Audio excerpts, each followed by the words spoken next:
Is this really Rush without Neil Peart? Rush fans, let's talk. The 50-something tour is finally here, with Geddy Lee, Alex Lifeson, and Anika Nilles performing Rush classics for fans around the world. The shows are getting great reactions, but one question keeps dividing the fan base.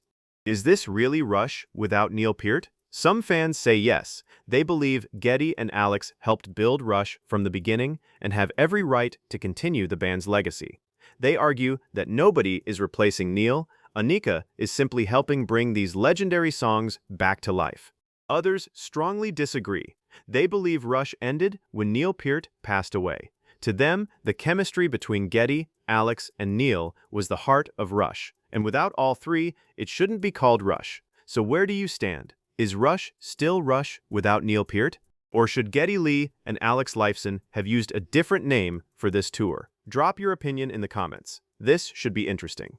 Have you ever walked into a concert thinking you already knew exactly what was going to happen, only to realize within the first few minutes that everything had changed? That's exactly what happened when Rush launched their long-awaited 50-something tour at the Kia Forum in Los Angeles. After 11 years away from the road, fans expected a celebration of the band's greatest hits. Instead, Geddy Lee, Alex Lifeson, and new drummer Anika Nilles immediately sent a message. This wasn't going to be a nostalgia tour. The first shock came before most people had even settled into their seats. Rush opened the show with Xanadu. For longtime fans, that moment was stunning because Xanadu had never opened a Rush concert before. After nearly 5 decades of touring history, the band deliberately chose a song nobody expected to hear first.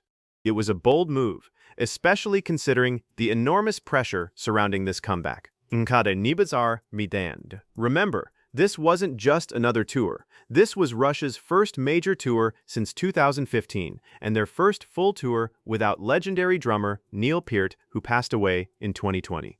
Standing beside Geddy Lee and Alex Lifeson was Anika Nilles, the German drummer chosen to take on one of the most difficult jobs in rock music. And here's what made the opening night even more surprising. Before the tour began, Rush had revealed that they were rehearsing a huge catalog of songs and planned to change the set list regularly. Instead of playing the exact same show every night, they wanted each concert to feel different. Fans knew there might be surprises, but few expected the band to signal that philosophy from the very first song, Rush.com. The message was clear. Rush wasn't interested in playing it safe. But if opening with Xanadu was the first surprise, what came next revealed something even bigger about the band's strategy for the entire 50-something tour. And that's where the set list started getting really interesting. The deeper the show went, the more fans realized that Rush had completely rethought the structure of a typical concert. Most reunion tours follow a familiar formula. The biggest hits are spread throughout the night, the crowd gets exactly what they expect, and the band avoids taking too many risks. But on opening night of the 50-something tour, Geddy Lee and Alex Lifeson seemed determined to do the opposite. After the unexpected opening of Xanadu, the band continued moving through different eras of Rush's history, instead of grouping songs by album or style. Classic radio favorites appeared alongside progressive epics and technically demanding deep cuts. The result was a set list that felt unpredictable from beginning to end. That unpredictability mattered because Rush fans know this catalog inside and out. Many had spent weeks trying to guess the opening night set list online. Some expected a heavy focus on familiar crowd pleasers. Others thought the band might simplify things because of the challenge of introducing a new drummer. Instead, Rush leaned into complexity. Songs that required intricate arrangements and precise timing remained a major part of the show. Rather than reducing the difficulty level, the band embraced the musical ambition that made Rush legendary in the first place. Every selection seemed designed to send the same message. This version of Rush was not lowering its standards, and that created a fascinating situation for Anika Nilles. Every song increased the pressure. Fans weren't just evaluating the set list. They were watching closely to see how the new lineup would handle material that had originally been built around Neil Peart's unique style. Fair or not, comparisons were inevitable. Every drum fill, every transition, and every complex section would be examined by one of the most passionate fan bases in rock music. The challenge wasn't simply technical, it was emotional. For many people in the audience, these songs carried decades of memories. The band had to honor that history while proving they could still move forward. And as the night continued, it became clear that Anika Nilles wasn't trying to become the next Neil Peart. She was attempting something much harder. She was trying to help Rush sound like Rush while still being herself. And before long, the crowd began to notice something that could define the entire 50-something tour. As the concert moved into its middle section, one thing became impossible to ignore. Anika Nilles looked remarkably comfortable in a position that most drummers would find intimidating. Think about the situation she was facing. Neil Peart wasn't just Rush's drummer. He was widely considered one of the greatest drummers in rock history. His performances helped define the band's sound for more than 4 decades. Replacing a musician of that stature is difficult enough. Doing it in front of thousands of devoted fans on opening night is something else entirely. What impressed many observers wasn't that Nilles copied Peart perfectly. In fact, she didn't try to. Instead, she focused on preserving the spirit and precision of the music while bringing her own confidence to the performance. The complex rhythms, sudden tempo changes, and demanding arrangements remained intact, but she approached them with her own style and personality. That approach quickly earned praise from fellow musicians and fans alike.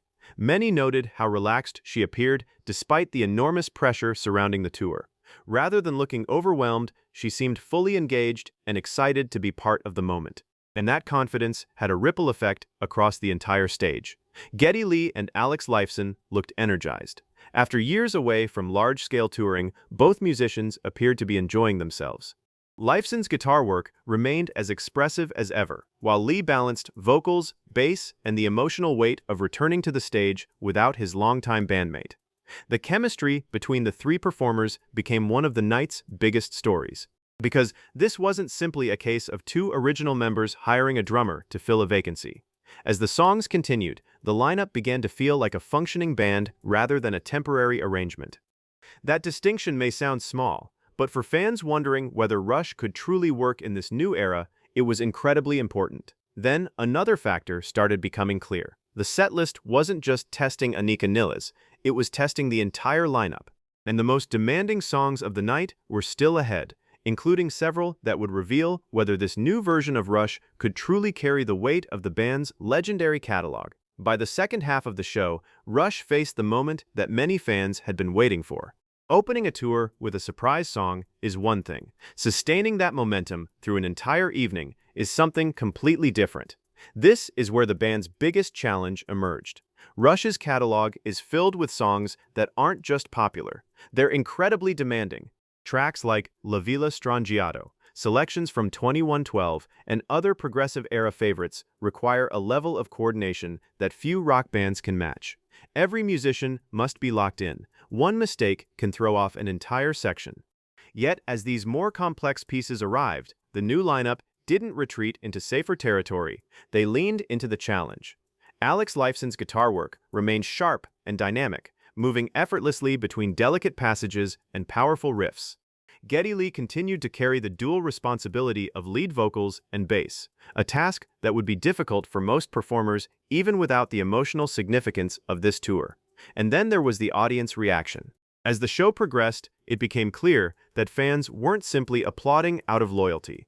They were responding to what they were actually hearing. The energy inside the venue grew stronger as the band successfully navigated one ambitious song after another. Perhaps the most surprising aspect of the night was how natural everything started to feel. Before the tour began, many people wondered whether audiences would spend the entire concert comparing every moment to the past. But the longer the show continued, the more attention shifted toward the performance unfolding in real time. That's a difficult balance for any legacy act to achieve. Rush wasn't trying to erase its history, nor was it trying to recreate 1981, 1991, or 2015. Instead, the band seemed focused on honoring its past while accepting that the future would look different. And that philosophy wasn't only reflected in the performances. It was built directly into the structure of the setlist itself. Because, as fans would soon discover, the opening night song choices weren't random at all. They revealed a much bigger strategy that could make the 50-something tour one of the most unpredictable tours Rush has ever performed. And once that strategy became clear, the significance of opening night took on a whole new meaning. In the days following opening night, fans began comparing notes, reviewing recordings, and analyzing every detail of the show. That's when the bigger picture started to emerge. The opening night setlist wasn't just a collection of great songs, it was a blueprint. Before the tour began, Rush had indicated that they were rehearsing a large number of songs and planned to rotate material throughout the tour. That meant fans attending different dates might see significantly different shows. In an era when many major tours follow the same script every night, Rush was embracing unpredictability, and opening night proved they were serious. The setlist balanced iconic tracks with deeper cuts, giving longtime fans reasons to stay engaged and speculate about what might happen next. Instead of treating the tour as a greatest hits package, the band approached it as a celebration of its entire musical journey.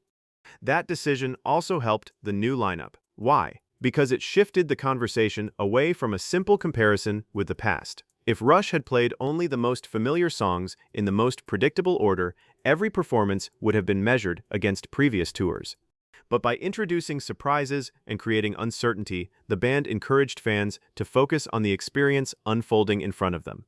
In many ways, that was one of the smartest moves of the entire evening. The audience wasn't just watching a recreation of old memories. They were witnessing something new. And that sense of discovery has always been part of Rush's identity. Throughout their career, the band built a reputation for taking risks, experimenting with different sounds, and challenging expectations. The 50-something tour appeared to continue that tradition rather than simply celebrating it. Meanwhile, Anika Nilles continued to be one of the night's most talked-about performers. Her role extended beyond playing difficult drum parts. She represented the bridge between Rush's legendary history and its current chapter.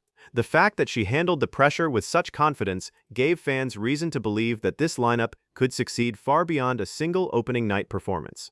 But perhaps the most important takeaway from the first show wasn't about any individual song or musician. It was about what the entire evening revealed regarding Rush's future.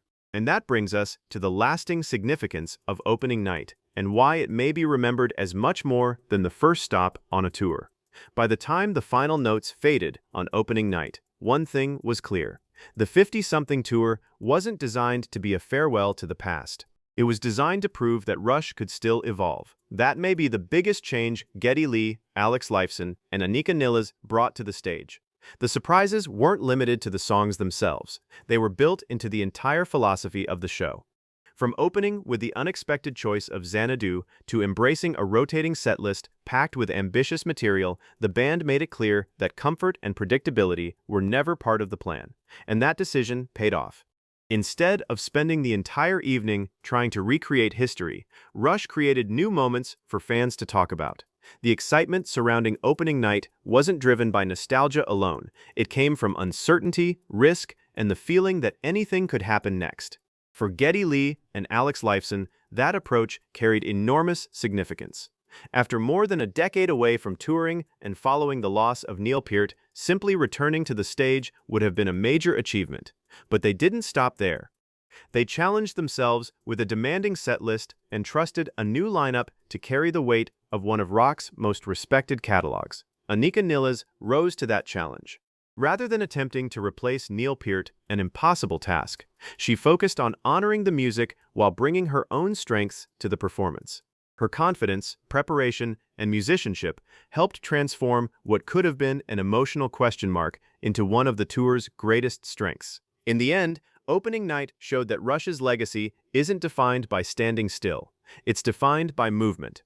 For decades, the band built its reputation by pushing boundaries, experimenting with new ideas, and refusing to take the easy path. The 50-something tour continues that tradition. The setlist surprises, the fresh energy, and the chemistry of the new lineup all point to the same conclusion. Rush is not trying to relive yesterday. They're writing a new chapter. And if opening night is any indication, fans should expect more surprises, more risks, and more unforgettable moments as the 50-something tour continues. Because the biggest story from opening night wasn't that Rush came back. It's that they came back willing to change.